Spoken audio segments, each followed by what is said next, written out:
వృక్షాన్ని రా నేను వృక్షాన్ని రా అని చెప్పేసి ఆయన వందే మాతరం శ్రీనివాస్ గారు పాడతారు. వృక్షాన్ని రా నేను వృక్షాన్ని రా, మానవాళికి ప్రాణ భిక్షాన్ని రా. వృక్షాన్ని రా నేను వృక్షాన్ని రా, మానవాళికి ప్రాణ భిక్షాన్ని రా. ఇది ఎంత బాగా చూశారు చూడండి. అలాగే ఇప్పుడు ఇది నేవీ ఏం చేస్తుంది, ఒక రాడార్ స్టేషన్ పెడతామంటున్నారు. అంటే very low frequency radar station. దాంట్లో అంతకుముందు ఇంకో చోట కూడా మనం ఈస్ట్ అంటే ఉత్తర దీంట్లోనే ఇంకొక చోట కూడా పెట్టారు. అంటే ఇది అవసరమా అనేది నేవీ నిర్ణయించుకోవాలి.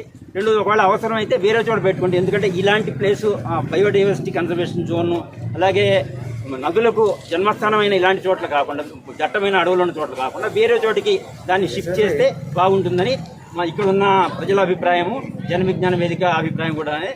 పర్యావరణవేత్తలు కూడా చాలామంది ఇదే అభిప్రాయంతో ఉన్నారు. కాబట్టి మేము గవర్నమెంట్ను రిక్వెస్ట్